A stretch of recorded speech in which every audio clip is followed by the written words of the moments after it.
네, 맞아요.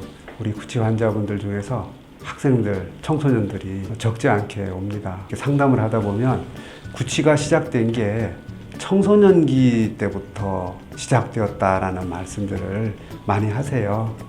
청소년들이 입냄새가 이렇게 나잖아요. 나면은 자기가 아는 경우도 있고, 친구들이 뭐 이야기를 하거나, 친구들이 뭐 이렇게 하거나, 이렇게 껌을 준다거나, 어떤 경우에는 뭐 칫솔을 준대요. 양치하고 뭐 이렇게 표현을 이렇게 한대요. 그러면 여자 청소년들은 마음이 위축이 확 와버려요. 그리고 이게 이제 마음속에 이제 이렇게 뭐랄까 고민이 되는 경우, 부모님한테 터놓고 이야기를 못 하거나, 또 아주 뭐 친한 친구들한테도 나 입냄새 때문에 고민이야라고 말을 잘 못하는 경우들도 많고, 또 물론 당연히 선생님들한테도 말하기 어렵고, 이러다 보니까 혼자서 끙끙 앓고 그렇게 성인이 되는 사람들도 많고.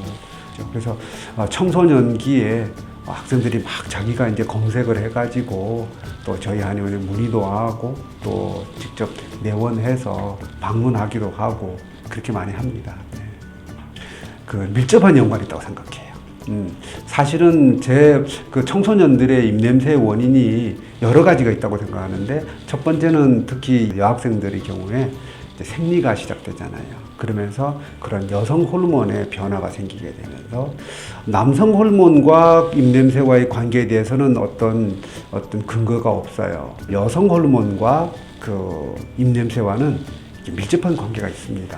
다시 말하면 황체 호르몬과 관계가 더 많아요. 여성 호르몬 중에서 생리와 관련돼 가지고 여자들은 또 나중에 뭐 임신이라든지 출산이라든지 뭐 이런 것들, 또는 갱년기 나중에 이런 그러니까 호르몬과 관련된 그러한 시기에 입냄새가 더 심해지기도 하고 그럽니다. 그래서 특히 여학생들의 경우에 입냄새가 날 가능성이 높고요. 또 사실은 학생들은 식생활이 좀 불규칙하잖아요.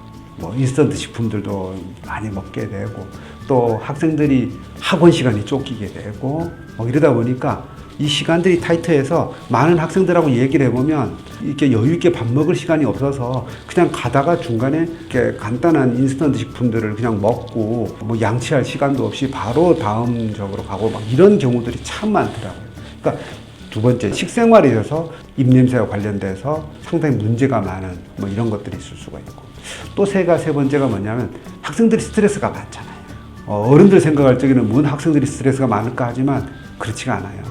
특히 요즘 학생들이 굉장히 스트레스가 많아요. 뭐 학업 스트레스도 있고, 항상 이렇게 감수성이 예민할 때잖아요. 예민할 때인데 아직 가치관이 정립되지도 않고, 또 이런 호르몬의 변화로 인해서 몸의 신체의 변화도 일어나고 하여튼 상당한 혼란기인데 이런저런 문제들을 겪으면 힘들어해요. 그래서 스트레스를 많이 받아요.